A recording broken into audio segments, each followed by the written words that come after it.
은혜로운 기도 감사합니다. 하나님의 말씀 우리 보시겠습니다. 신약 성경입니다. 마태복음 20장 8절부터 9절까지 말씀입니다.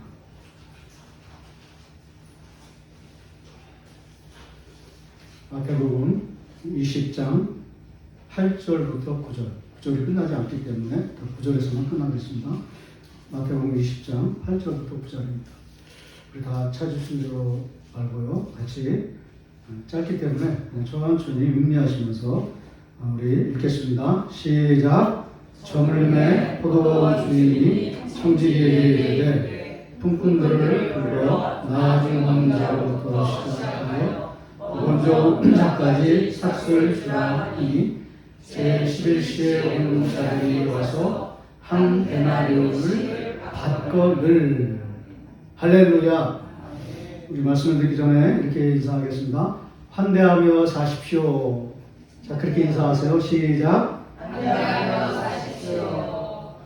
11에서 13장 2절 말씀에 보면 우리에게 놀라운 말씀을 전해줍니다.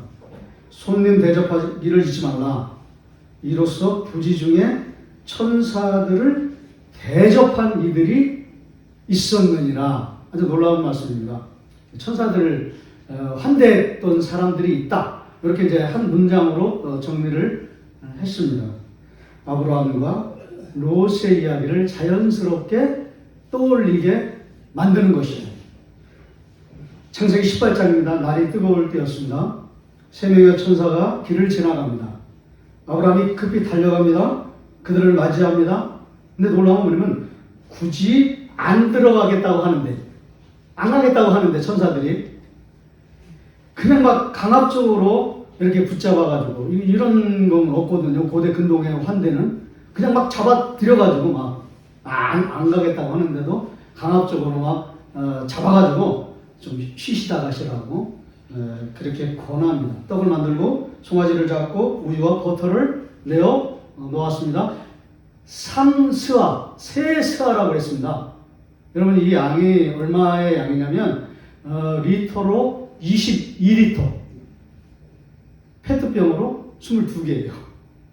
상당한 양이에요. 13kg에서 17kg까지, 많게는 거의 쌀 한 푸대 20kg까지. 그 상당한 양의 밀가루 혹은 그 보리가루 같은 거, 떡을 만들어야 되니까요.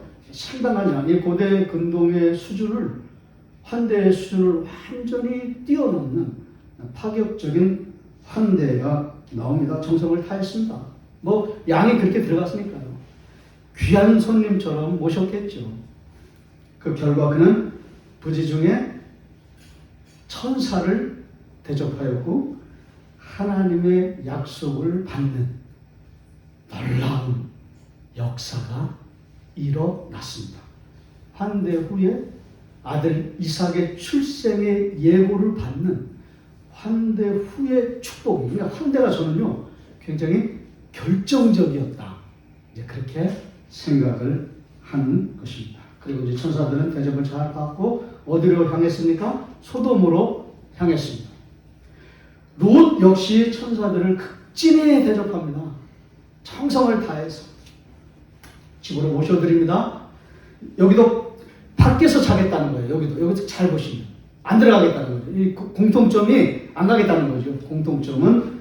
근데 손님들을 강권하여 집으로 드립니다. 음식을 준비하여 대접합니다. 근데 문제는 소돔 사람들이, 우리가 이런 소돔 사람들의 마인드 같아서는 축복이 오지 않습니다.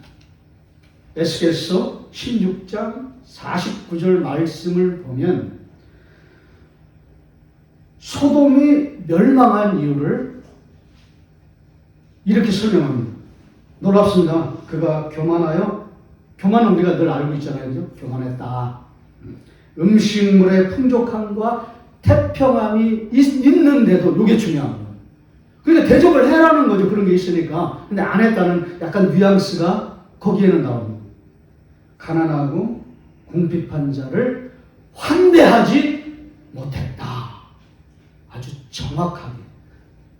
그리고 아주 날카롭게, 그러니까 폭력과 환대 없음이 소돔이 멸망했던 결정적인 계기였다. 그러니까 롯의 환대와 소돔의 환대를 대조하고 있는 것이죠. 롯은 환대를 잘해서 죽음에서 건짐을 받았지만 소돔은 환대가 없어서 멸망의 길을 걸어갔다. 에스겔서 16장 49절의 말씀. 이런 말씀들은 우리가 좀 알고 있어야 돼요. 그래야 물론 소돔이 뭐 성적인 그런 타락도 있습니다. 그거를 제가 무시하는 게 아니에요. 그러나 또 다른 것도 있다라고 생각을 할 수 있습니다. 그러면서 이런 충격적인 보도를 제가 보면서 이런 생각이 떠올랐어요. 그렇다면 과연 성경에서 말하는 진짜 환대는 무엇일까? 이런 질문을 하게 되었습니다.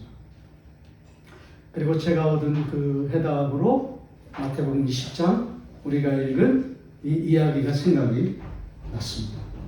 포도원 주인의 비유입니다. 여러분 잘 아시는 것처럼 주인은 이른 아침에 인력시장에 나갔습니다. 한번 제가 말씀을 드렸잖아요. 그죠? 그때는 그 아침 일찍 온 사람들의 그 심리적인 태도가 잘못됐다. 이제 그런 쪽으로 이제 설교를 했는데요. 아침 일찍 나갔습니다. 6시에 나갔어요. 물론 이제 9시에 나갔다 이렇게 되지만 이른 아침에 나갔다고 그랬으니까 더 일찍 나갔어요. 제가 생각할 때는. 아침 9시에 나갔습니다. 6시에 나갔습니다. 9시에 나갔습니다. 정오 12시에 나갔습니다. 오후 3시에 이런 것들이 다 놀라운 거예요. 이런 주인은 고대 근동에 없었다는 거죠. 이제 그런 걸 보는 거죠. 아침 6시에 나가서 이제 다 모집을 해서 그때 다 끝나요. 인력 시장의 그 노동 그 풍경이 그때 다 끝나거든요. 근데 9시에 나갔다 이게 이상한 거죠. 정오에 나갔다 더 이상한 거죠. 오후 3시에 나갔다 이건 없는 거죠. 굉장히 파격적인 거죠. 근데 제 11시라고 되어 있어요. 몇 시입니까? 오후? 몇 시요? 오후 5시. 1시간 뒤면 이제 인력 이제 끝나는 거예요. 1시간 뒤면. 근데 적어도 제가 봤을 때는 1시간 동안 일하진 않았고 한 30분 정도 일하거든요. 왜냐면 30분 전에 이제 끝내야 되니까. 근데 30분 그걸 위해서 오후 5시에 나간 거예요. 누가? 포도원 주인이. 자연이 포도원 주인은 우리 하나님이시다. 이런 거를 깔고 있는 거예요. 밑에. 아주 단단하게. 그리고 견고하게. 그런데 오후 5시에 나가보니까 그 전에 있는 사람들은요. 이제 놀고 있는 사람들이라고 되어 있어요. 9시에 나간 사람, 12시에 만난 사람, 3시에 만난 사람들은 그냥 놀고 있는 사람들. 근데 여기 11시에 나가서 만난 사람들은 그냥 서 있는 사람들이라고 되어 있는데 원문에는 멍하니 어떻게? 멍하니 아무것도 할 수 없는 상태로 그냥 있었다 이렇게 되어 있어요. 주인이 그들에게 묻습니다. 너희는 어찌하여 여기 있느냐? 그들이 대답합니다. 우리를 품꾼으로 쓰는 이가 아무도 없습니다. 아무도 없다는 거죠. 그래서 제가 조금 더 깊이 생각을 했습니다. 이 사람들은 아마도 장애인이었을 가능성이 매우 높다. 그렇게 생각을 한 거예요. 누가? 11시에 멍 때리는 사람들. 그들은 장애가 있거나 일꾼으로 쓰기에 적합하지 못하거나 몸이 많이 아프거나 나이가 많이 든 사람들이었을 가능성이 있지 않을까 이렇게 생각이 든 거예요. 그래가지고 제 신대원 때 지도 교수님이었던 권성석 교수님, 지금은 이제 대구 동신교회를 은퇴하신 원로 목사님이신데 전화를 드렸어요. 제가 이렇게 생각을 했는데 어떻게 생각하십니까? 그랬더니 그 고대 운동의 자료들을 보니까 충분히 그렇게 해석할 수 있는 여지가 있다. 그리고 성도들에게 이거를 좀 너무 격정적으로 하지 말고 할렐루야! 그동안 너무 그냥 제가 막 힘써서 하지 말고 그냥 차분하게 또 물 마시겠습니다. 차분하게 이게 너의 설교에 보석이 될 가능성이 높으니까 이게 하나님 나라의 환대다 라는 것을 완전히 보여주는 보석과 같은 말씀이 될 수도 있으니 소리 지르지 말고 차분하게 하나님 나라의 환대는 이와 같다라고 얘기해 줄 수 있느냐 이렇게 말씀을 해주시죠. 알겠습니다. 여러분, 주인은 게을러서가 아니라 일하고 싶었지만 아무도 써주지 않아 갈 곳이 없네. 어쩌면 오후 5시 인생과 같은 우리 은성교회와 같은 그런 교회, 그런 사람들을 하나님께서는 놀랍게도 정산을 하기 시작하는데 얼마를 줍니까? 한 데나리온을 준다. 원래는 그렇게 주면 안 되죠. 1시간 일하기 때문에 10분의 1 데나리온. 한 데나리온은 지금으로 치면 한 10만 원이잖아요. 그러니까 10분의 1 데나리온이면 만 원이에요. 지금 뭐 만 원 가지고 아무것도 할 수 없잖아요. 만 원 줘야죠. 그게 공정이죠. 그게 공평이죠. 그래야 아침 일찍 온 사람들 한 데나리온 줘도 문제가 없는 거잖아요. 그 사람들이 이 일을 재개할 수가 없는 거죠. 여러분, 하나님 나라의 환대는 공정을 뛰어넘습니다.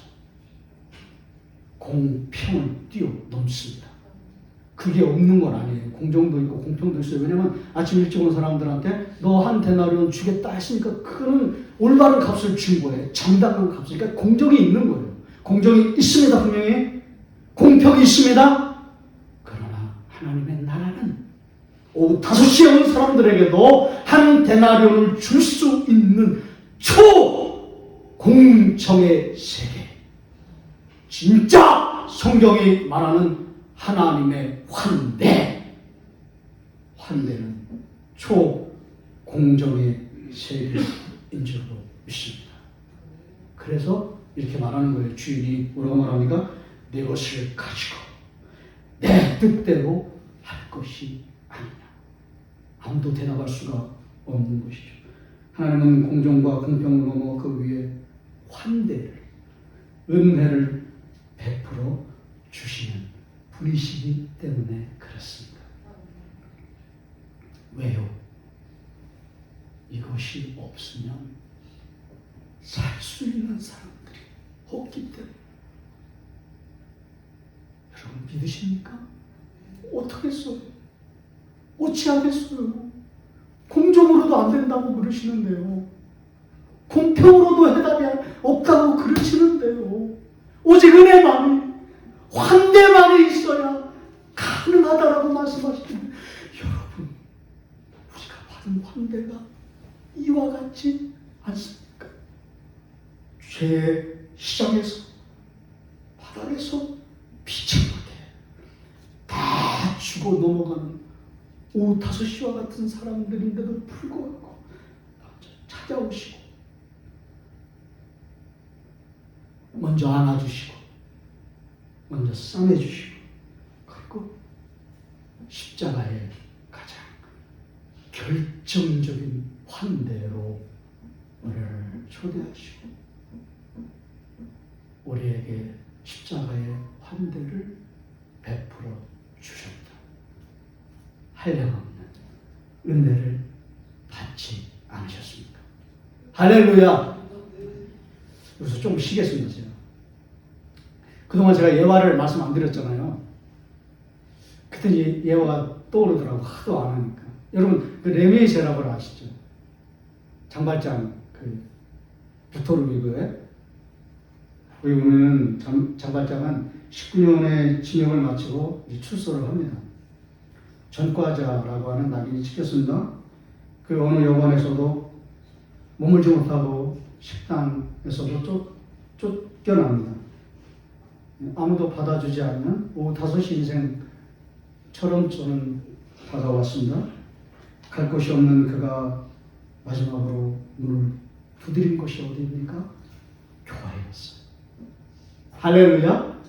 거기는 이제 그때는 천주교니까 성당이죠. 미리엘 주교의 집에 들어갔습니다. 주교는 그의 신분을 듣고도 쫓아내지 않습니다. 오히려 가장 귀한 그 식기, 대접이죠. 식기를 그에게 내어 주었습니다.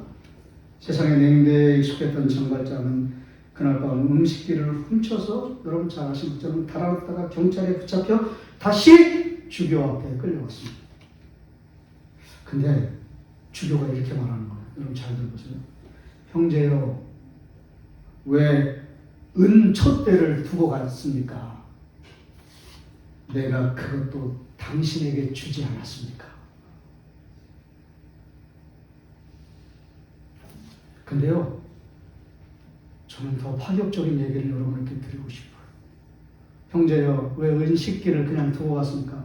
그건 내가 당신에게 준 건데, 그 정도가. 내 것을 가지고, 내 것이 누구예요? 하나님이죠. 하나님이 하나님의 것을 가지고 내 뜻대로 할 것이 아니냐. 포도원 주인의 환대와 정확하게 일치하고 있었던 것입니다. 이것은 바로 세상의 계산법을 뛰어넘는 초공정의 환대입니다. 훔친 문건을 선물로 바꿔버린 야토적인 환대가 19년의 감옥 생활도 바꾸지 못한 장발장의 얼어붙은 영혼을 단숨에 녹이고 그를 완전히 새로운 사람으로 살려냈다면, 여러분 귀를 쫑긋하면서 한번 들어보십시오. 이게 오늘 설교의 핵심이에요. 백미예요. 우리 주님이 십자가로 우리에게 베푸신 환대가 이와 같음을 믿으시기를 축복합니다. 저는 눈물을 흘렸어요. 이 대목을 제가 문장으로 정리하면서. 우리 주님의 십자가에서 우리에게 베풀어 주신 환대가, 지금 울 수는 없어요. 또 막 소리 지르다고 할까 봐. 격정적인 나고 할까 봐. 근데 이 일주일 동안 얼마나 울었는지. 그 미리엘 주교가 한 말이 아니라 우리 주님의 십자가의 환대. 이와 같은 환대였구나. 오늘 이 은혜가 강물처럼 여러분 가운데 부어지기를 축복합니다. 사랑하시는 여러분, 이제 우리 교회가 이제 적용을 하겠습니다. 이 환대 공동체가 됐으면 참 좋겠습니다. 우리 삶 속에서 어떻게 환대를 실천할 수 있을까요? 세 가지를 말씀드릴게요. 첫째는 우리의 기도가 환대가 되어야 될 줄로 믿습니다. 기도가 무슨 목사님 환대가 되어 물질로 친절하게 하고 온유하고 다 동교회 아니에요. 지금 우리 교회는 기도가 절실함. 내 마음에 드는 사람, 나에게 잘해주는 사람을 위해서 기도하는 것은 쉽습니다. 누구나 기도할 수 있습니다. 그러나 내 마음에서 받아들이기 어려운 사람, 나에게 강력한 상처를 준 사람, 그리고 굉장히 아침 일찍 와가지고 항의하고 공정을 말했던, 그러면서 깊은 상처를 주면서 떠나가 버렸던 그 사람들을 마음으로 품으세요. 그리고 주의 보좌 앞에 힘드시겠죠. 그분들을 데려가십시오. 그리고 품고 기도하십시오. 이것이 저와 여러분이 하나님께 올려드려야 할 환대의 적용인 줄로 믿습니다. 두 번째는 교회 안에서 온유와 인내로 서로를 대접하는 여러분 되시기를 축복합니다. 주님이 나를 조건 없이 받아주었음을 기억한다면 우리는 교회 안에서 절대적으로 친절해야 됩니다. 온유해야 됩니다. 그리고 비난하지 마십시오. 이제는 비난을 하지 마십시오. 뭐 어땠네, 저땠네, 뭐 그러지 마시고요. 그들을 위해서 내 기준에 맞지 않을 때도 온유한 마음을 가지시고, 성전에서 격정적인 모습을 보이지 않으며 끝까지 기다려주며 인내하는 저와 여러분 되시기를 축복합니다. 마지막은 좀 전도하셨으면 좋겠어요. 가장 아름다운 환대는 우리의 거리나 도시로 삶의 현장으로 여러분이 나가셔서 세상에서 거절당하고 상처받는 오타소 인생들을 만나셔서 교회로 인도하고 전도하는 것만큼 아름다운 환대는 없기 때문에 그렇습니다. 말씀을 맺겠습니다. 사랑하는 성도 여러분, 교회는 물론 공정해야 됩니다. 민주적이어야 되고요, 합리적이어야 되고요, 그리고 공평해야 됩니다. 그러나 세상의 합리성과 공정의 기준만으로는 도저히 살아남을 수 없는 사람들이 분명히 있기 때문에 우리가 기도로 품으시고 인내하시고 기다려주시고 격정적인 마음들을 주 앞에 다 내려놓고 해결받으시고 그리고 가장 온전하고 온유한 그런 심령의 상태가 되어서 세상에 나가셔서 복음으로 그들을 그리스도께로 인도하고 그리스도의 계절이 오게 하는 놀라운 은혜가 있기를 축복합니다. 아브라함의 환대하는 그런 것들을 기억하시고 롯의 환대를 기억하시고 무엇보다도 사람을 살리는 예수 그리스도의 압도적인 환대를 우리가 기억하셔서 그 삶을 적용하셔서 바라기는 우리 교회가 공정을 넘어 삶의 자리에서 예수님의 환대를 풍성하게 실천하며 영혼을 살리는 복된 공동체가 되시기를 주의 이름으로 축원합니다. 우리 말씀을 생각하시면서